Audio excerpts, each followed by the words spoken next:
সবার তো ডাকাতে নিয়ে গেল, আমার মাল সামানা তোমরা কিভাবে নিয়ে আসলে?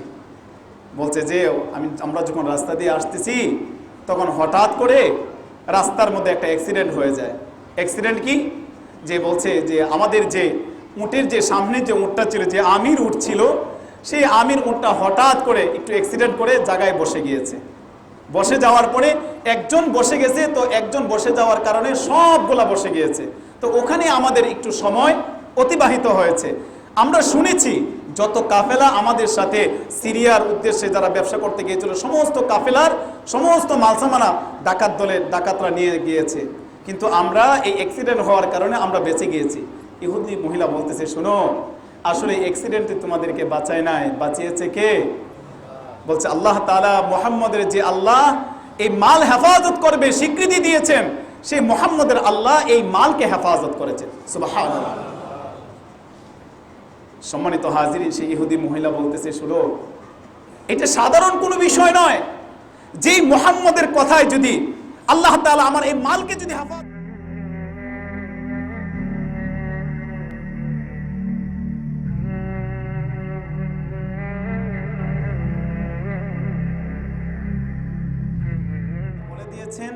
জিব্রাইল আলাইহিস সালাতু ওয়াস সালাম সংবাদ নিয়ে আসছেন, রাসূল করিম সাল্লাল্লাহু আলাইহি ওয়াসাল্লাম এই দোয়ার সাথে তিনি শামিল হয়েও তিনিও দোয়া করেছেন যে ওই ব্যক্তি ধ্বংস হোক।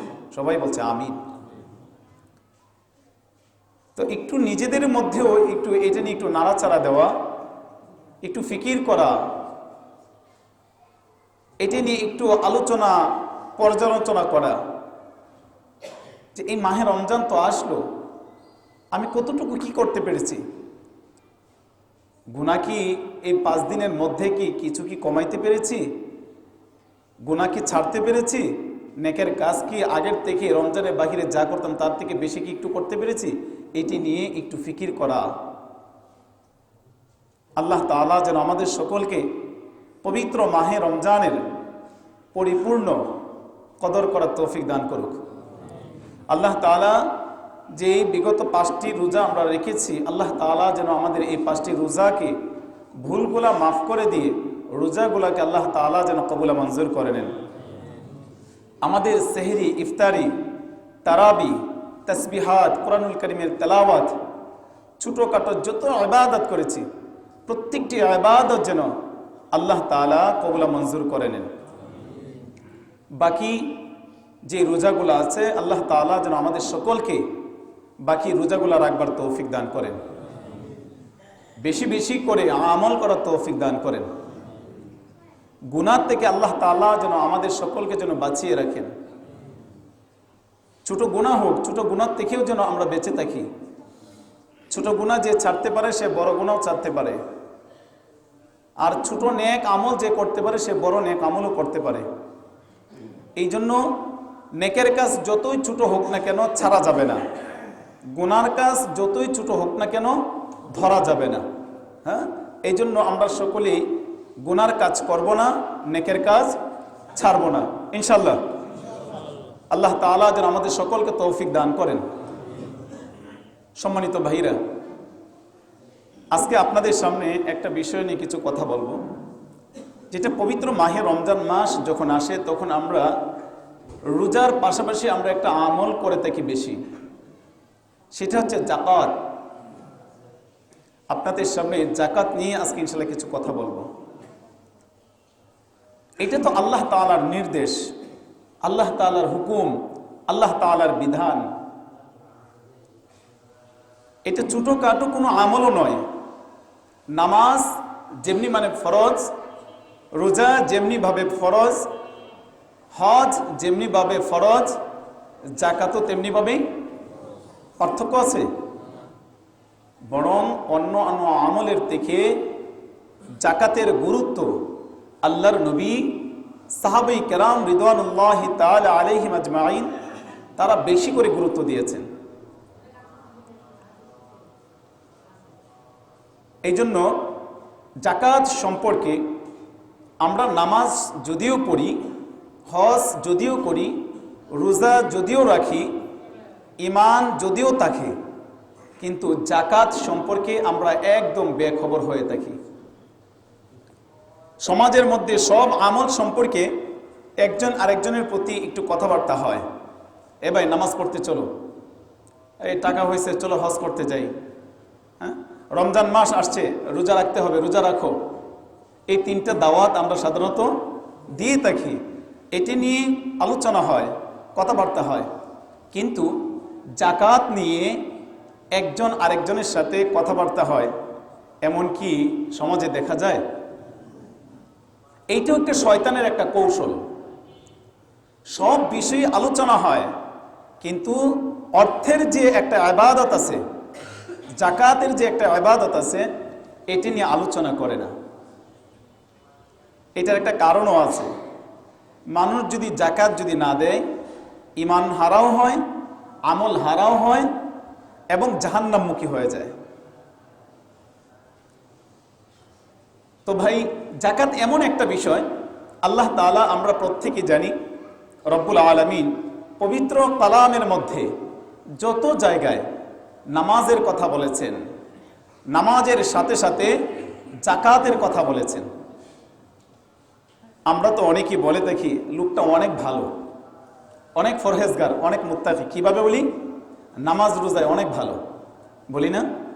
নামাজ রোজায় অনেক ভালো, মানে সে যে দিনদার, এই দিনদারের সার্টিফিকেট দিচ্ছি দুইটা আমলের বিনিময়ে। নামাজ রোজায় অনেক ভালো, অথচ আল্লাহ রব্বুল আলামিন পবিত্র কোরআনের মধ্যে আকিমিস সালাহ ওয়া আতুজ যাকাহ, আকিমিস সালাহ নামাজের কথা বলেছেন, ওয়া আতুজ যাকাহ যাকাত আদায় করো। এই যে দুটো কথা যত জায়গায় বলেছেন, সম্পর্ক রেখে, যুগল একটি সম্পর্ক রেখে। যেমন আমাদের ঈমান, ঈমানের পরেই সবচেয়ে গুরুত্বপূর্ণ যে ইবাদত, আল্লাহ তাআলার যে বিধান বান্দার উপরে চলে আসে, সেটার নাম কি? নামাজ, সালাত। তো এই যে যুক্ত করে দিয়েছেন, ফরজের সাথেই আল্লাহ তাআলা আরেকটা জিনিস দিয়েছেন, সেটা কি? সুন্নাহ। একটা মানুষ ফরজ আদায় করলো, সুন্নাহ আদায় করলো না, ফরজের দাম হবে? কবুল হবে? ঈমানের সাথে নামাজ আল্লাহ তাআলা যুক্ত করে দিয়েছেন, ফরজের সাথে আল্লাহ তাআলা সুন্নতকে যুক্ত করে দিয়েছেন। আল্লাহ রব্বুল আলামিন নামাজের সাথে আরেকটি যুক্ত করে দিয়েছেন, সেটা হচ্ছে কি? যাকাত। শুধু নামাজ আর রোজা রাখলেই একটা মানুষ ইমানদার হয়ে যাবে, ফরহেজগার হয়ে যাবে, মুত্তাকি হয়ে যাবে, এই সার্টিফিকেট দেওয়া যাবে না। কারণ আল্লাহই তো দেন নাই। আল্লাহ তো নামাজের সাথে সাথে জাকাতের কথা বলেছেন। অত্যন্ত মহামূল্যবান একটি বিধান। আল্লাহ তাআলা ইসলামের মধ্যে যে 5টি স্তম্ভ রেখেছেন, হাদিসের মধ্যে রাসূল করিম সাল্লাল্লাহু আলাইহি ওয়াসাল্লাম বলছেন, বুনিয়াল ইসলামু আলা খামসিন শাহাদাতি আল্লা ইলাহা ইল্লাল্লাহ ওয়া আন্না মুহাম্মাদান আবদুহু ওয়া রাসূলুহু ওয়া ইকামিস সালাতি ওয়া ইতাইজ যাকাহ ওয়াল হজ্জি ওয়া সাওমি রমাদান। আল্লাহর নবী সাল্লাল্লাহু আলাইহি ওয়াসাল্লাম বলেন, ইসলামের যে 5টি স্তম্ভ, সর্বপ্রথম হচ্ছে মানুষের ঈমান, লা ইলাহা ইল্লাল্লাহ, আল্লাহ ছাড়া কোনো ইলাহ নাই, ওয়া আন্না মুহাম্মাদান আবদুহু ওয়া রাসূলুহু, এবং মুহাম্মদ সাল্লাল্লাহু আলাইহি ওয়াসাল্লাম আল্লাহ তাআলার বান্দা ও রাসূল, ওয়া ইকামিস সালাহ, নামাজ। 2 নম্বরে নামাজের কথা বলেছেন, 1 নম্বর ঈমানের কথা বলেছেন, 2 নম্বর বলেছেন ওয়া ইকামিস সালাহ, তোমরা সালাত আদায় করো, ওয়া ইতাইজ যাকাহ, এখানে 3 নম্বরে এনেছেন যাকাতের কথা, ওয়াল হজ্জি 4 নম্বরে এনেছেন হজের কথা, 5 নম্বরে এনেছেন ওয়াল হজ্জি ওয়া সাওমি রমাদান, পবিত্র মাহে রমজানের রোজার কথা 5ম নম্বরে এনেছেন। তো 3 নম্বরে এনেছেন কিসের কথা? কুরআনুল কারীমের মধ্যেও 2 নম্বরের মধ্যে ঈমানের পরে নামাজের কথা আল্লাহ তাআলা বলেছেন, নামাজের পরে যাকাতের কথা বলেছেন। ঠিক সেম একই কথা, কারণ যার মধ্যে ঈমান থাকবে সে নামাজ পড়বে। সর্বপ্রথম হচ্ছে ঈমান, তারপরে কি নামাজ। এই জন্যই আল্লাহ তাআলা পবিত্র কালামের মধ্যে বলেছেন আকিমিস সালাহ ওয়া আতুজ যাকাহ, নামাজের সাথে সাথে যাকাতের কথা টেনেছেন। হাদিসের মধ্যেও আল্লাহর নবী সাল্লাল্লাহু আলাইহি ওয়াসাল্লাম তৃতীয় নাম্বার, কোরআনুল কারীমের মধ্যেও যেভাবে তৃতীয় নাম্বারে চলে আসে, হাদিসের মধ্যেও 3 নাম্বারেই টেনেছেন। 3 নাম্বার হচ্ছে যাকাত আদায় করার কথা বলেছেন। আমরা সব কিছুর বিষয়েও যতটুকু আমরা সচেতন আছি, যতটুকু সজাগ থাকি, একটা বিষয়ে আমরা একদম গাফেল থাকি, সেটা হচ্ছে যাকাত সম্পর্কে। যাকাত সম্পর্কে তেমন কোনো আলোচনাও আমরা নিজেরা করি না, নিজেরা আলোচনা পর্যালোচনার মধ্যেও এগুলো টানি না, যার জন্য যাকাত থেকে আমরা অনেকটা দূরে সরে থাকি। সম্মানিত হাজিরিন, যাকাত তো এমন একটা বিষয়, আল্লাহ তাআলা বলছেন আমি তোমাকে যে সম্পদ দিয়েছি তোমার সম্পদ নয়। এখানে যত সম্পদ আমরা নিজেরা মালিকানা হয়েছি, সমস্ত সম্পদের মালিক হচ্ছেন একজন, তিনি হচ্ছেন কে? আল্লাহ সুবহানাহু ওয়া তাআলা। আল্লাহ তাআলা বলছেন আমি তোমাকে যা দিয়েছি এখান থেকেই তোমরা আমার রাস্তায় তোমরা খরচ করো। আল্লাহ তাআলা পুরোপুরি দিতে এই কথাও বলেন নাই যে আমি যে তোমাদের মাঝে যে বিধানটা দিয়েছি এই বিধানটা 1% শতকরা 2.5% তোমরা যাকাত দাও, অর্থাৎ যাকাতের যে খাত আছে এই খাত অনুযায়ী তোমরা যাকাত দাও। আমরা বাংলাদেশে যারা বসবাস করি, আল্লাহ তাআলা আমাদের উপরে যে যাকাত ফরজ করেছেন, শতকরা 95% মুসলমানের উপরে যাকাত দেওয়া ফরজ। 95%, বরং তার থেকে বেশি হবে।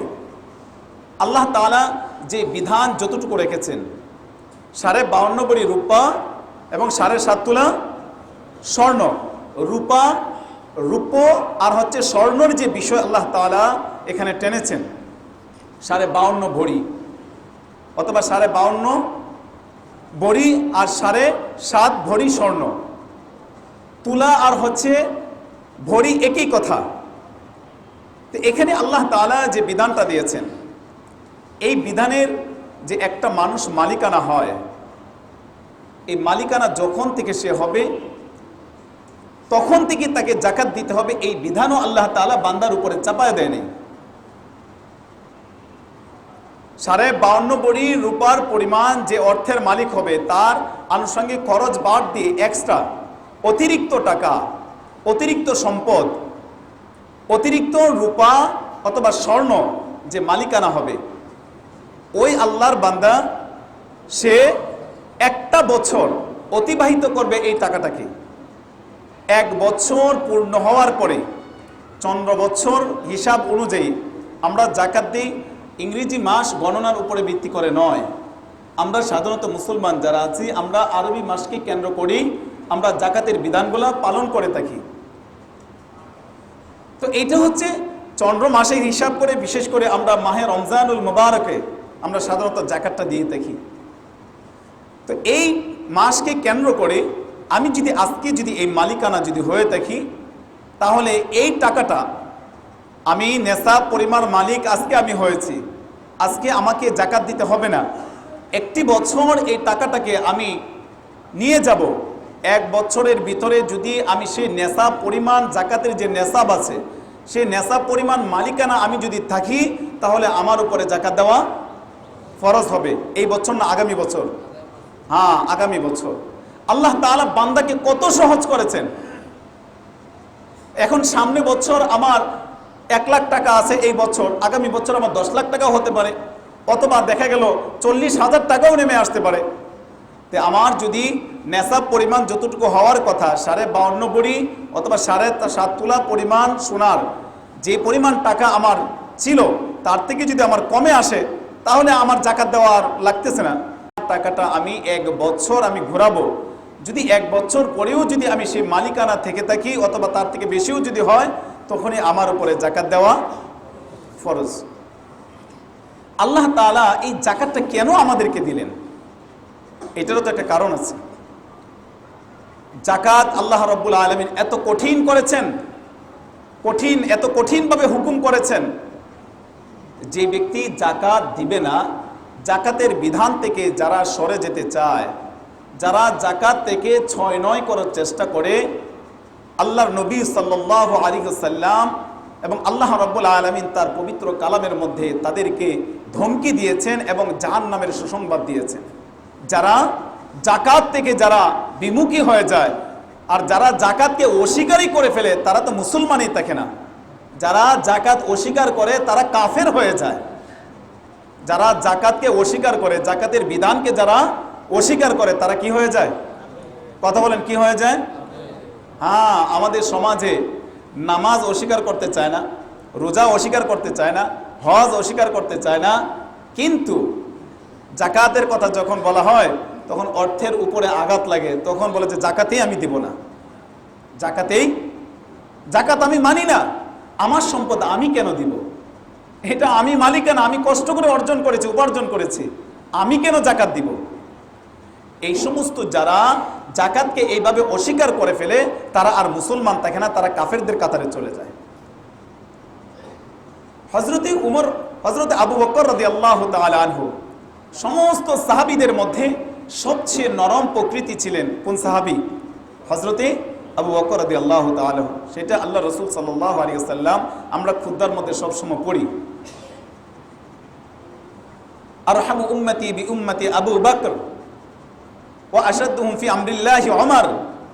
উমরকে শক্ত কথা বলা হয়েছে, উমর ছিল শক্ত, আর হযরতে আবু বকর ছিল নরম।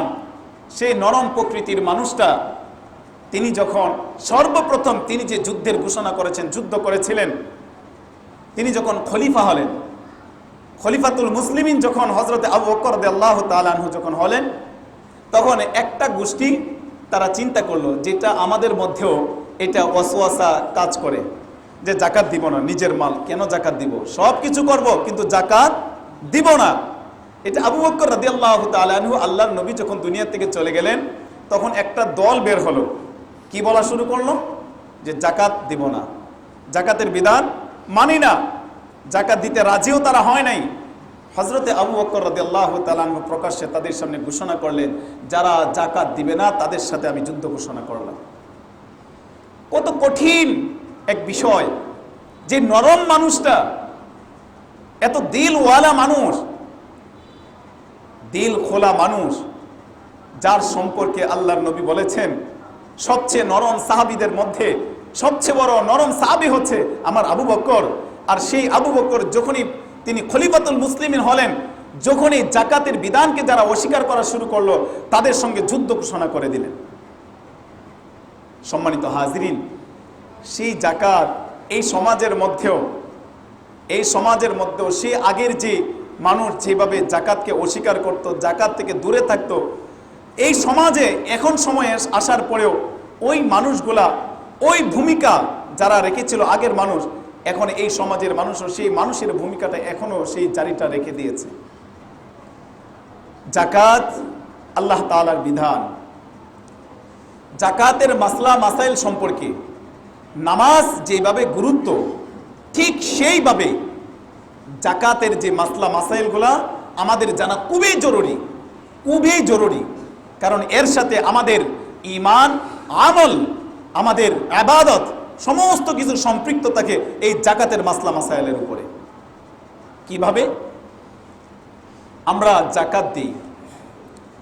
আল্লাহ তাআলা পবিত্র কালামের মধ্যে তো বলেছেন, আকিমিস সালাহ ওয়া আতুজ যাকাহ, তোমরা নামাজ আদায় করো, নামাজ কায়েম করো এবং জাকাত দাও।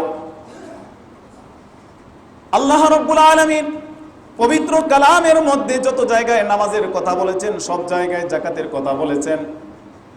এটা আল্লাহ তাআলা এত গুরুত্ব দিয়েছেন, বান্দা তুমি নামাজকে যত গুরুত্ব দাও, জাকাতকে তার থেকে এক চুল পরিমাণ গুরুত্ব যদি না দাও, তোমার ঈমানের উপরে ঘাটতি আসবে।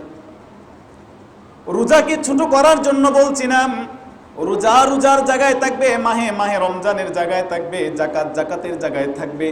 কারণ এই রমজান মাসে রোজা কবুল হওয়ার মাধ্যমে জাকাতের সাথে সম্পর্ক আছে। কিভাবে সম্পর্ক আছে? যেই বান্দা জাকাতে, আমরা যে জাকাত দিব কেন দিব? এই জাকাত দেওয়ার কাজ হলো নিজের ফায়দার জন্য দিব, নিজের ভালার জন্যই দিব। আমরা যে জাকাত আদায় করি কেন করি? নিজের ভালোর জন্য করি, নিজের ভালার জন্য করি। জাকাত এমনি এমনি তো আমরা দেই না, জাকাতের মাধ্যমে নিজেদের ফায়দা আছে। সর্বপ্রথম নিজেদের ফায়দা। কি ফায়দা? আমরা যে জাকাত দিই, এক নাম্বার হচ্ছে আমি যদি জাকাতটা যদি দেই তাহলে আমার মালটা হালাল হবে। আমার মালটা কি হবে? জাকাত দিলে মাল কি হবে? হালাল হবে। আর জাকাত যদি না দিই মাল কি হবে? অর্থ কি হবে? সম্পদ কি হবে? হারাম হবে। এই জন্য জাকাতের যে বিধান, হাদিসের মধ্যে আল্লাহর নবী বলেন, যখন তুমি জাকাত দাও খাতা নিয়ে বসো, একদিকে তোমার কতটুকু স্বর্ণ আছে, কতটুকু রূপো আছে, কতটুকু ব্যাংকে জমা আছে, কতটুকু ব্যবসার মাধ্যমে যে এটা তুমি পাবে, নিশ্চিত আছে যে এই টাকাটা আমার ব্যবসার মাধ্যমে লাগিয়েছি, এটা আমি পাবো, এটা একদিকে লেখো, অ্যামাউন্ট লেখো। তারপরে তোমার কাছে পাওনাদার কে কত আছে, এই সব কিছু করার পরে দিয়ে এরপরে এটা থেকে তুমি মাইনাস করো, কে কত টাকা পাবে এটা, তারপরে মাইনাস করার পরে দেখো তোমার কত টাকা তোমার ক্যাশ আছে, তোমার আনুষঙ্গিক খরচ বাদ দিয়ে তোমার এক্সট্রা অতিরিক্ত তোমার কতটুকু আছে হিসাব করে তারপরে তুমি ওখান থেকে 2.5% তুমি জাকাত দাও। এখান থেকে কেউ যদি মনে করে আমার 10 লাখ টাকা জাকাত আসছে, আমি 2.5 লাখ টাকা দিয়ে দিলাম, 2 লাখ টাকা দিয়ে দিলাম, বাকি 8 লাখ টাকা কি করলো? নিজের জাকাত নিজেই ভোগ করলো। এটা জাকাত ভোগ করলো না হারাম ভোগ করলো? কথা বলেন, জাকাত না হারাম? 5 লাখ টাকা জাকাত আসছে, 1 লাখ টাকা জাকাত দিয়ে 4 লাখ টাকা নিজেই ভক্ষণ করে, এটা হারাম খেলো না হালাল খেলো? আমরা প্রত্যেকেই জানি, দুধ যদি 10 মণ যদি থাকে, 100 মণ যদি থাকে, 1 ফোঁটা চনা যদি এর মধ্যে যদি পড়ে যায়, দুধটা কি ভালো থাকে না নষ্ট হয়ে যায়? হারাম হারামেই, সেটা 1% হোক। জাকাতের টাকা যদি একটা টাকা যদি আপনার এই জাকাতের একটা টাকাও যদি আপনার পকেটে যদি থাকে, আর এই টাকা যদি লক্ষ টাকার সাথে যদি যুক্ত যদি হয়, এই লক্ষ টাকা 1 টাকার জন্য আপনার লক্ষ টাকা পুরোটা হারাম হয়ে যাবে। এই জন্য খুব সেন্সিটিভ একটা বিষয়, একটা আমল, আমাদেরকে এটা খুব সচেতনতার সাথে আমাদেরকে এটা আদায় করতে হবে। আল্লাহ তাআলা এর মধ্যে অনেক বারাকা রেখেছেন, অনেক বরকত রেখেছেন এই বিধানের মাধ্যমে। তো আমরা জাকাত কেন দিব? সর্বপ্রথম যে কথা সেটা হচ্ছে আমার মালকে পবিত্র করার জন্য। আমার মালকে কি করার জন্য? পবিত্র করার জন্য।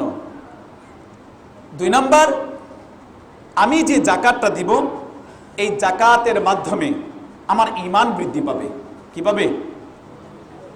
3 নাম্বার, আমি যে জাকাত দিব এই জাকাত দেওয়ার কারণে আমার সন্তানগুলা মুত্তাকি হবে, পরহেজগার হবে। সুবহানাল্লাহ বলবেন না? কিভাবে হবে? কারণ জাকাত যদি আমি পরিপূর্ণ আদায় যদি করি, তাহলে আমার যে অর্থ থাকবে, আমার যে মাল থাকবে, এটা হালাল থাকবে না হারাম থাকবে? হালাল থাকবে। আর এই হালাল অর্থ যদি আমার সন্তান যদি বক্ষণ যদি করে, আমার ফ্যামিলি যদি ব্যয় যদি করে, বলেন এই হালাল বক্ষণের দ্বারা সন্তান মুত্তাকি হবে কি হবে না? এটা তো আল্লাহ তাআলার এই ঘোষণা। হালাল দিয়ে যখন নিজের শরীরে যখন হালাল জিনিস তুমি যখন ঢুকাবে, তখন তোমার দেহটাও তোমার হালাল হবে। আর হালাল দেহ আল্লাহ তাআলার কাছে যা চাবে তাই আল্লাহ তাআলা কবুল করবেন। তাহলে জাকাত দিলে নিজের সন্তানগুলো কি হবে? মুত্তাকি হবে। 4 নাম্বার হলো, যে ব্যক্তি জাকাত দিবে তার মাল আল্লাহ তাআলা নিজে স্বয়ং হেফাজত করবেন। সুবহান। যে ব্যক্তি জাকাত দিবে তার মাল কে হেফাজত করবেন? স্বয়ং আল্লাহ তাআলা জিম্মাদারি নিয়েছেন যে যেই বান্দা জাকাত আদায় করবে তার এই ধন সম্পদ মাল যা কিছু আছে সমস্ত কিছু আমি আল্লাহ তাআলা তার এই সম্পদের পাহারাদার হয়ে যাবে। সুবহানাল্লাহ। আর যে ব্যক্তি জাকাত দিবে তার ধন সম্পদ কোনোদিন আগুনে পড়বে না। যে জাকাতের বিধানকে ফলো করবে, যে আদায় করবে, তার সম্পদ কি হবে না? আগুনে পড়বে না। আল্লাহর নবী বলেন পানিতেও ডুবে নষ্ট হবে না। যে ব্যক্তি কি করবে? জাকাত আদায় করবে। এই যেভাবে কথাগুলো বলতেছি, এইভাবে আল্লাহর নবী সাল্লাল্লাহু আলাইহি ওয়াসাল্লাম সাহাবায়ে কেরামদেরকে নিয়ে মসজিদে নববীর পাশে বসে আল্লাহ রাসূল সাল্লাল্লাহু আলাইহি ওয়াসাল্লাম তাদের সামনে পেশ করতেছেন। বলছে, ও সাহাবীরা তোমরা শোনো, যারা যাকাত আদায় করবে আল্লাহ তাআলা স্বয়ং তার মালকে হেফাজত করবেন, আগুনে পড়বে না, পানিতে ডুববে না, ডাকাত এটাকে ভক্ষণ করতে পারবে না, কোনো জালেম তার সম্পদকে নিয়ে নিতে পারবে না, কোনো জালেম তার এই সম্পদকে ভক্ষণ করতে পারবে না, স্বয়ং আল্লাহ তাআলা ওই সম্পদের হেফাজতকারী হয়ে যাবেন। আল্লাহ রাব্বুল আলামিন এই বিধানকে এমন ভাবে আল্লাহ তাআলা রেখেছেন, বান্দা তুমি যদি এটা করতে পারো, আল্লাহ তাআলা তোমার চোখকে শীতল করে দিবেন, ঠান্ডা করে দিবেন। আল্লাহ তাআলা পবিত্র কালামের মধ্যে বলছেন, তাতাজাফা জুনুবুহুম আনিল মাদাজি'i, তাতাজাফা জুনুবুহুম আনিল মাদাজি'i ইয়াদউনা রাব্বাহুম খাওফান ওয়া তামাআন ওয়া মিম্মা রাযাকনাহুম ইউনফিকুন। আল্লাহ রাব্বুল আলামিন এই যাকাতের বিধানের সাথে আরেকটা জিনিসের সম্পর্ক রেখেছেন। আমরা যে তাহাজ্জুদের নামাজ পড়ি, কিয়ামুল লাইল করি, আল্লাহ রাব্বুল আলামিন বলেন, তাতাজাফা জুনুবুহুম আনিল মাদাজি'i ইয়াদউনা রাব্বাহুম, যারা রাত্রি বেলায় ঘুম থেকে জাগ্রত হয়, আরামের ঘুমকে হারাম করে বিছানা থেকে ফিটকে তুলে নিয়ে নেয়, তারপরে ওযু করে নামাজে দাঁড়ায় যায় এবং আল্লাহর কাছে দোয়া করে, নিজের ভয় ভীতি নিয়ে রব্বে কারিমের কাছে দোয়া করে এবং যাকাত আদায় করে, আল্লাহ তাআলা বলেন, যারা এই দুটা কাজ করে আল্লাহ তাআলা তাদের এই দুটা চোখকে আল্লাহ তাআলা ঠান্ডা করে দিবেন, সুবহানাল্লাহ, শীতল করে দিবেন। দুনিয়ার যত পেরেশানি আছে, দুনিয়ার যত ঝামেলা আছে, দুনিয়ার যত কষ্ট আছে, আল্লাহ তাআলা এই দুই আমলের মাধ্যমে আল্লাহ তাআলা তার চোখকে শীতল করে দিবেন, সুবহানাল্লাহ। তো আল্লাহর নবী সাল্লাল্লাহু আলাইহি সাল্লাম বলেন, ও সাহাবীরা তোমরা শোনো, তোমরা যদি এই কাজ করতে পারো। নবীজি যখন এইভাবে সাহাবে কেরামদের সামনে আলোচনা করছেন, এই আলোচনার মাঝে একজন ইহুদি ওই আলোচনার মধ্যে শামিল ছিল, মহিলা ইহুদি ছিল। ওই মহিলা আল্লাহর নবী যখন কথাগুলো বলছেন, যে ব্যক্তি যাকাত আদায় করবে, যে ব্যক্তি যাকাতকে আদায় করে দিবে, আল্লাহ তাআলা ওই বান্দার সমস্ত মালকে আল্লাহ তাআলা নিজে হেফাজত করবেন, চুরি হবে না, ডাকাতি হবে না। ওই ইহুদি মহিলা এই মজমাত থেকে শুনে তারপরে তিনি বাসায় চলে গেলেন। যাওয়ার পরে তার সম্পদ থেকে প্রতি বছর যাকাতের বিধান যেভাবে আসে ঠিক সেইভাবে সে যাকাত দেওয়া শুরু করলো। যখন তিনি যাকাত দিচ্ছেন, তখন তার যে আশেপাশে আরো যে ইহুদি ছিল, ফ্যামিলির যে লোক ছিল, সবাই বলা বলি শুরু করছে, এই তুমি কি করতেছো? তুমি কি মুসলমান হয়ে গিয়েছো? তুমি যে যাকাত যে দিচ্ছ, তুমি কি মুসলমান হয়ে গিয়েছো? ইহুদি মহিলা বলছে, না, আমি মুসলমান হইনি, তবে আমি যাকাত দিচ্ছি আমার নিজের ফায়দার জন্য। কিসের জন্য? হ্যাঁ, নিজের ফায়দা। আল্লাহ তাআলা একই কথা বলেছে, আমরা যে যাকাত দিব এটা আমাদের নিজেদের ফায়দা, আমার মালটা হালাল হবে, এটা হারাম আর থাকবে না। তো ইহুদি মহিলা বলছে, এটা আমার নিজের ফায়দার জন্য। তো সবাই জিজ্ঞেস করছে, কিসের ফায়দা? বলছে, এমন একজন ব্যক্তি কয়েকটা কথা বলেছে, যে বলছে যদি যাকাত আমি যদি দেই, তাহলে আমার এই ধন সম্পদের পাহারাদার স্বয়ং আল্লাহ তাআলা হয়ে যাবে, সুবহানাল্লাহ। আমি যদি যাকাত দিই, আমার মাল কোনোদিন চুরি হবে না, আমার মাল কোনোদিন ডাকাতি করে নিয়ে যাবে না, কোনোদিন পানিতে ডুবে নষ্ট হবে না, কোনোদিন আগুনে পড়ে ধ্বংস হয়ে যাবে না। বলছে এমন একজন ব্যক্তি বলছে, এমন একজন ব্যক্তি বলছে, যে ব্যক্তি তার জন্মের থেকে নিয়ে শুরু হয়ে এই পর্যন্ত যার জবান থেকে কোনোদিন একটা মিথ্যা কথা শুনে নেই, সুবহানাল্লাহ বলবেন না? যে এমন একজন ব্যক্তির জবান থেকে কথাটা আসছে, যে কোনোদিন একটা মিথ্যা কথা বলে নাই। কে বলেছে? ইহুদি বলেছে। মক্কার কাফের, মক্কার ইহুদিরা, আরবের ইহুদিরা আল্লাহর রসুলকে কি বলে ডাকতো? আল আমিন। কারণ তার জীবনে কোনোদিন মিথ্যা কথা বলে নাই। মুসলমান হয়ে মুসলমানের সন্তান রাসূলকে নিয়ে বিভিন্ন ধরনের কথা বলতে পারে, অথচ ইহুদিরা, কাফের মুশরিকরা পর্যন্ত আল্লাহর রাসূলকে কোনোদিন এই কথা বলতে পারে নাই যে রাসূল তার জীবদ্দশায় কোনোদিন একটা মিথ্যা কথা বলছে। অথচ স্বীকৃতি দিচ্ছে কি, যে এমন একজন ব্যক্তির জবান থেকে শুনছি যার জীবনে কোনোদিন একটা মিথ্যা কথা বলে নাই। সম্মানিত হাজিরিন, আমাদের আশরাফ আলী তানভী রহমতুল্লাহ আলাইহি তিনি তার কিতাবের মধ্যে একটি কথা টেনেছেন। আল্লাহর নবীও তার হাদিসের মধ্যে বলে দিয়েছেন, যদি কোনো বান্দা, আল্লাহর কোনো বান্দা যদি একটা আমল যদি করতে পারে, একটা আমল যদি কোনো বান্দা যদি ধরতে যদি পারে, একটা আমল যদি তার জীবনে যদি বাস্তবায়ন যদি করতে পারে, আল্লাহ রাব্বুল আলামিন ওই বান্দাকে দুনিয়া থেকে আল্লাহর ওলি হিসাবে কবুল করে নেবে। সুবহানাল্লাহ। কয়টা আমল? কয়টা আমল? একটা আমল। সেই একটা আমল কি? সত্যবাদিতা। একটা আমল কি? আল্লাহ রাব্বুল আলামিন পবিত্র কোরআনুল কারীমের মধ্যে বলেছেন, ইয়া আইয়ুহাল্লাযীনা আমানুত্তাকুল্লাহা ওয়া কুনু মা'আস সাদিকিন। আল্লাহ তাআলা ঈমানদারদেরকে ডেকে বলেছেন, তোমরা সত্যবাদী লোকদের সাথে তোমরা চলো। সত্যবাদী লোক কারা হবে? যারা আল্লাহর ওলি হয়, যারা সত্য কথা বলে। আল্লাহ তাআলা নিজে সার্টিফিকেট দিয়েছেন সে আমার ওলি হয়ে যাবে। ওয়ারকাউ মা'আর রাকিঈন, রুকুকারীর সাথে তুমি রুকু করো। তো এখানে সত্যবাদীর কথা এসেছে। আমরা একজন আরেকজনের কাছে যেতে চাই না বিধায় নিজেদের আমলকে পরিবর্তন করতে পারি না। ভালো মানুষের কাছে গেলে ভালো হওয়া যায়, খারাপের কাছে গেলে খারাপ হওয়া যায়, এটাই স্বাভাবিক। যে যেই জায়গায় যাবে সেই তরবিয়ত হবে, সেইভাবে সে মানুষ হবে, সেইভাবে তার আমলগুলো হবে। আপনি একদম ভালো মানুষের কাছে যান, আপনি ভালো হয়ে যাবেন। একদিনে হবেন না, দুদিনে হবেন না, 5 দিনে হবেন না, যেতে যেতে একটা সময় আপনার পরিবর্তন অবশ্যই আসবে, কিন্তু যেতে হবে। আল্লাহর নবী বলেন, যদি একটা আমল যদি আমার উম্মতের মধ্যে যদি একটা আমলকে যদি আঁকড়ে যদি ধরতে পারে, আল্লাহ তাআলা নিজে বলে দিয়েছেন তাকে আমি ওলি হিসাবে দুনিয়া থেকে কবুল করে নিয়ে নিব। সেই আমলটা হচ্ছে সত্য কথা বলা, সত্যবাদিতা। এরকম অনেক ইতিহাস আছে, অনেক ইতিহাস আছে যে যে ব্যক্তি একজন শুধু একটা আমলকে ধরেছে, আল্লাহ তাআলা তাকে এই দুনিয়ার মধ্যে মুজাদ্দিদ হিসাবে, আল্লাহর ওলি হিসাবে কবুল করে দুনিয়া থেকে বিদায় করেছেন। আমরা ইমামে আজম আবু হানিফা রহমাতুল্লাহি আলাইহির কথা আমরা শুনেছি। ইমামে আজম আবু হানিফা রহমাতুল্লাহি আলাইহির কাছে এক চোরা এসেছে, যিনি যার কাজ ছিল শুধু চুরি করা। এমন কোনো দিন ছিল না সে চুরি করতো না, তার আমলে ছিল চুরি করা।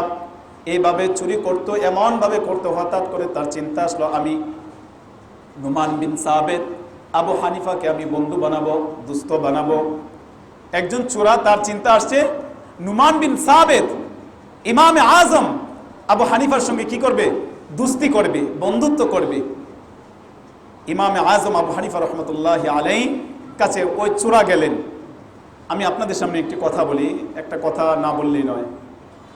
খারাপ মানুষের সাথে যদি ভালো মানুষগুলো যদি ঢুকে, না যদি কথা বলে, না যদি সময় দেয়, খারাপ মানুষগুলো ভালো হবে কিভাবে বলেন? কি বলেন? ভালো হবে? আমরা তো শুধু ভালোর কাছে যেতে চাই, ধনীর কাছে যেতে চাই, সুন্দরের কাছে যেতে চাই। আমরা সুন্দর কোনোদিন কালোর কাছে যেতে চাই না, ধনী কোনোদিন গরিবের কাছে যেতে চাই না, ভালো কোনোদিন খারাপের কাছে যেতে চাই না।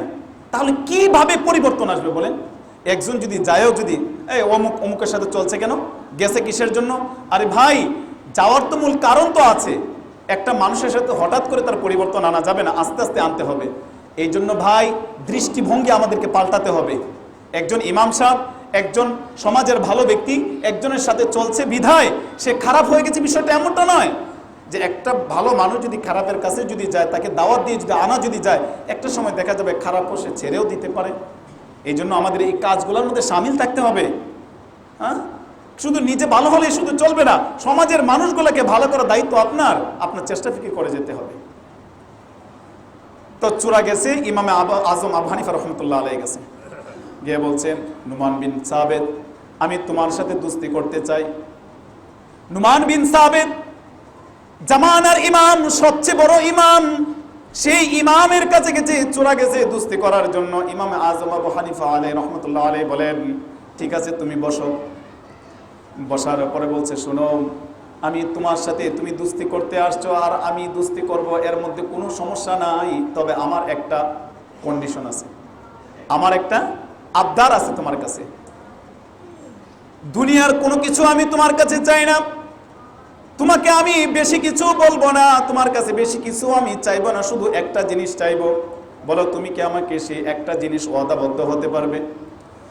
চোরা চিন্তা করলো, আমি এত খারাপ কাজ করি, না করলে না একটাই করবে, সমস্যা কোথায়, আমি একটার মধ্যেই কবুল করে নিব।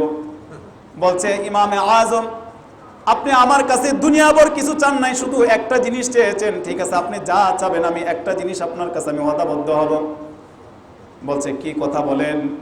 বলছে শোনো, আজ থেকে এই মুহূর্তের থেকে তুমি আর কোনোদিন মিথ্যা কথা বলবে না, আর কোনোদিন মিথ্যা কথা বলবে না। এই চোরা ইমামে আজমের সাথে দুস্তি করে এখান থেকে চলে যাওয়ার সময় ইমামে আজম বলেছে শোনো, তুমি আমার সাথে দুস্তি করেছো, দুস্তির গাঢ় হবে যদি মাঝে মাঝে যদি আমার সাথে সাক্ষাৎ করো, একটু কথাবার্তা যদি বলি, তাহলে এই দুস্তিটা আরো গাঢ় হবে। কিছুদিন পর পর আমার এখানে আসবে, আমার সাথে সাক্ষাৎ করবে। চোরা বাসায় চলে গেল। যাওয়ার পরে যখন যে কাজের মধ্যে যায়, কাজে যখন হাত দিবে তখনই চিন্তা করে, আমি যদি বলি এই কাজটা আমি যদি করি, আর যদি ইমামে আজম যদি জিজ্ঞেস করে তুমি কি এই কাজটা করেছো, তাহলে আমি কিভাবে মিথ্যা কথা বলবো? আমি তো এমন একজনের সাথে আমি দুস্তি করেছি, যেই দুস্তির সাথে মিথ্যা কথা বলা যাবে না, তার সাথে আমি ওয়াদাবদ্ধ হয়ে এসেছি, কোনোদিন আমি আর মিথ্যা কথা বলবো না। সে চুরি করতে যায়। যখন চুরি করতে যখন সামনে অগ্রসর হয়, চিন্তা করে নুমান বিন সাবিতের কাছে তো আমি ওয়াদাবদ্ধ হয়েছি, মিথ্যা কথা বলবো না। যদি বলে এই তুমি কি চুরি করেছো, তখন তো এই কথা বলতে পারবো না চুরি করি নাই, সত্য কথাই বলতে হবে, সুতরাং চুরি করবো না। এইভাবে শুধু একটা নয়, মদশালায় যায়, জোয়ার আসরে যায়, কিন্তু সে আর কাজ করতে পারে না। শুধু একটা জিনিসে তার মনে পড়ে, আমি তো মিথ্যা কথা বলতে পারবো না। নুমান বিন সাবিত যদি আমাকে যদি জিজ্ঞেস যদি করে, তখন তো আমি তো মিথ্যা কথা বলতে পারবো না। কিতাবের মধ্যে লেখে এই চোরা এইভাবে করতে করতে একটা নয় দুইটা নয়, তার জীবনের মধ্যে যত গুনার কাজ ছিল, এক আমলের বিনিময়ে সমস্ত গুনাহকে সে পরিহার করেছে। ইমামে আজম আবু হানিফা রহমতুল্লাহ আলাইহি তার কিতাবের মধ্যে লিখেন, ওই আল্লাহর বান্দা দুনিয়ার মধ্যে একজন মুজাদ্দিদ আল্লাহর ওলি হয়ে দুনিয়া থেকে সে বিদায় নিয়ে চলে গিয়েছে। শুধু একটা আমলের বিনিময়ে, সে একটা আমল ছিল সত্য কথা বলা। একটা আমল যদি কেউ যদি ধরতে পারে, এই একটা আমল বাস তার জীবনের জন্য যথেষ্ট হয়ে দাঁড়াবে। খারাপ কাজ তার দ্বারা আর কখনোই আর হবে না। ওই ইহুদি মহিলা তার ফ্যামিলিদেরকে বলছে, শোনো, এমন একজন ব্যক্তি যার জবান থেকে যে কথাগুলা বলেছে, তার জীবনে কোনোদিন মিথ্যা কথা বলে নাই। আমি এই জন্য আমার মালকে হেফাজত করার জন্য স্বয়ং আল্লাহ তাআলা হেফাজত করবে, পানিতে ডুববে না, আগুনে পুড়বে না, জালেমে এটাকে ভক্ষণ করতে পারবে না। এটা মুহাম্মদুর রাসূলুল্লাহ সাল্লাল্লাহু আলাইহি সাল্লাম তার জবান থেকে বলেছে, আমার নিজ কানে আমি শুনেছি। সুতরাং মুহাম্মদ যা বলে সব সত্য কথা বলে, এই জন্য আমি এই আমলটা করতেছি। কিছুদিন যেতে না যেতেই মদিনা থেকে সিরিয়ার উদ্দেশ্যে ওই মহিলার, ইহুদি মহিলার 100 উট কাফেলা নিয়ে সিরিয়া চলে গেছে ব্যবসার জন্য। আবার সিরিয়া থেকে যখন আসে, আরও অনেক কাফেলা ছিল। ওই কাফেলা যতগুলা কাফেলা ছিল, প্রতিমধ্যে এসে মাঝখানে আসার পরে ডাকাতের দলের হাতে তারা ধরা পড়েছে। সমস্ত মালগুলা নিয়ে নিয়েছে। নিয়ে যাওয়ার পরে তো আস্তে আস্তে তো কাফেলাগুলো চলে আসছে, এবং যাদের কাছে আসতেছে বলছে আমাদের মাল সামান তো ডাকাতে নিয়ে গেছে। তো এই ইহুদি মহিলা তিনি বলতেছে যে সবারটা নিতে পারে, কিন্তু আমারটা নিতে পারবে না। আর যদি আমারটা যদি নিয়ে যদি যায়, তাহলে মুহাম্মদের কলারে ধরে তারপরে আমি এই মাল সামানা তার কাছ থেকে আমি আদায় করব। তো কিছু সময় যেতে না যেতে দেখা যায় তার এই 100 উটের কাফেলা আস্তে আস্তে আস্তে আস্তে মদিনার উদ্দেশ্যে, মদিনার দিকে আসতেছে। ইহুদি দেখার পরে, ইহুদি মহিলা দেখার পরে বলতেছে, যিনি আমির ছিল মাঝে সামনে যে ছিল, তাকে জিজ্ঞেস করছে কি ব্যাপার, সবার তো ডাকাতে নিয়ে গেল, আমার মাল সামানা তোমরা কিভাবে নিয়ে আসলে? বলছে যে আমরা যখন রাস্তা দিয়ে আসতেছি, তখন হঠাৎ করে রাস্তার মধ্যে একটা অ্যাক্সিডেন্ট হয়ে যায়। অ্যাক্সিডেন্ট কি? যে বলছে যে আমাদের যে উটের যে সামনে যে উটটা ছিল, যে আমির উট ছিল, সেই আমির উটটা হঠাৎ করে একটু অ্যাক্সিডেন্ট করে জায়গায় বসে গিয়েছে। বসে যাওয়ার পরে একজন বসে গেছে, তো একজন বসে যাওয়ার কারণে সবগুলা বসে গিয়েছে। তো ওখানে আমাদের একটু সময় অতিবাহিত হয়েছে। আমরা শুনেছি যত কাফেলা আমাদের সাথে সিরিয়ার উদ্দেশ্যে যারা ব্যবসা করতে গিয়েছিল, সমস্ত কাফেলার সমস্ত মালসামানা ডাকাতরা নিয়ে গিয়েছে, কিন্তু আমরা এই অ্যাক্সিডেন্ট হওয়ার কারণে আমরা বেঁচে গিয়েছি। ইহুদি মহিলা বলতেছে, শোনো, আসলে অ্যাক্সিডেন্টে তোমাদেরকে বাঁচায় নাই, বাঁচিয়েছে কে? বলছে আল্লাহ তাআলা। মুহাম্মদের যে আল্লাহ এই মাল হেফাজত করবে স্বীকৃতি দিয়েছেন, সেই মুহাম্মদের আল্লাহ এই মালকে হেফাজত করেছেন। সুবহানাল্লাহ। সম্মানিত হাজিরিন, সেই ইহুদি মহিলা বলতেছে, শোনো, এটা সাধারণ কোনো বিষয় নয়। যেই মুহাম্মদের কথায় যদি আল্লাহ তাআলা আমার এই মালকে যদি হেফাজত, যদি সেই মুহাম্মাদের কথায় যদি আমি কালিমা যদি পড়ি, যে জান্নাতের সুসংবাদ মুহাম্মাদের জবান থেকে বলেছে, তাহলে তো আমি সেই জান্নাতের সার্টিফিকেটওয়ালা একজন ব্যক্তি হয়ে যাব। বলতেছে আর আমি দেরি করতে রাজি নই। কালিমা পড়ে ওই ইহুদি মহিলা মুসলমান হয়ে গেছে। সুবহানাল্লাহ। এটা হচ্ছে সংক্ষিপ্তভাবে জাকাতের যে কত ফজিলত। এই জন্য আমরা এখানে যারা আছি, জাকাত থেকে কেউ ছয় নয় করবো না। মালকে পবিত্র করতে হবে। আমাদের যত টাকা জাকাত আসে, মা বোনদেরকে বলছি, আমাদের ঘরে যত মা বোন আছে শতকরা বেশিরভাগ মহিলাদের উপরে জাকাত ফরজ হয়েছে। স্বর্ণ আছে, আমরা প্রত্যেকে জানি 52.5 ভরি রূপা, 7.5 ভরি স্বর্ণ অথবা নগদ অর্থ। এখন আমাদের মধ্যে একটা দুটোই মানদণ্ড, কারণ একটা সময় এই যে 7.5 ভরি এবং 52.5 ভরি রূপা, এটার একটা সময় সমমান ছিল, দামের সমমান ছিল। আগে তো, এখন তো আমরা টাকা গণি, কাগজের টাকা, তখন তো কাগজের টাকা ছিল না, রূপার পয়সা ছিল আর স্বর্ণের কয়েন ছিল, এইগুলা দিয়ে বাজারঘাট করা হতো। আর তখন এটার মানদণ্ড 7.5 ভরি স্বর্ণ, 52.5 ভরি রূপা, দুটোই মানদণ্ড ছিল। এখন যেহেতু সময়ের প্রেক্ষিতে স্বর্ণের দাম বেড়ে গিয়েছে, রূপার দাম কম, আর বিশেষ করে রূপার থেকে স্বর্ণটা সুন্দর বিদায় যে যেটা বেশি ব্যবহার করে এটার দাম কিন্তু সমাজে বেড়ে যায়। রমজান মাস যখন আসছে, রোজার একদিন আগেও 20 টাকা কেজি কি ছিল? বেগুন ছিল না? রোজার একদিন আগেও বেগুন ছিল। রোজার দিন যখন আসছে, প্রথম রমজান থেকে 70 টাকা 80 টাকা কেজি বেগুন হয়ে গেছে। তাহলে যে জিনিসের যত বেশি চাহিদা থাকে সেই বিষয়ের দাম বেড়ে যায়। তো রূপার চাহিদাটা কম বিধে এটা কম ব্যবহার হয়, দামটাও কম হয়।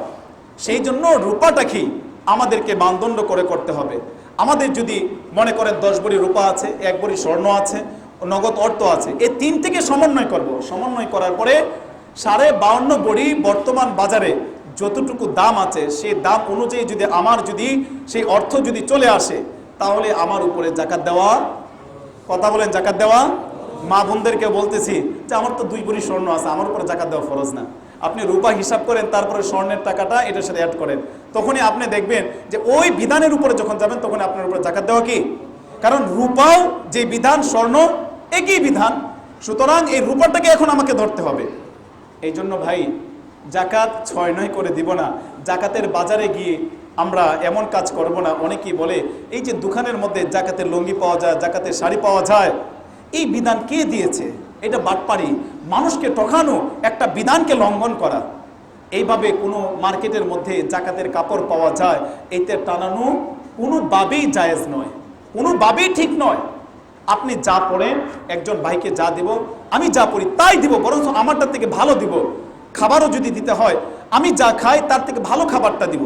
এই জিনিসটি খেয়াল রাখতে হবে। 10 টাকা আপনার উপরে 10,000 টাকা জাকাত আসছে, আপনি 500 টাকা করে জাকাত দেওয়ার দরকার নেই। এমনভাবে দেন যেন একটা মানুষ যেন স্বাচ্ছন্দ্যে একটু যেন চলতে পারে, এইভাবে জাকাতগুলা দিব। আরেকটি কথা ভাই, আমাদের এলাকার মধ্যে সর্বপ্রথম নিজের ফ্যামিলির মানুষ হকদার। নিজের ফ্যামিলির মধ্যে যারা আছে তারা হচ্ছে হকদার। বাবার উপরে যারা আছেন তাদেরকে জাকাত দেওয়া, বাবার উপরে বলতে বাবাকে জাকাত দেওয়া। সন্তান বাবাকে জাকাত দিতে পারবে না, হ্যাঁ, সন্তান তার মাকে জাকাত দিতে পারবে না।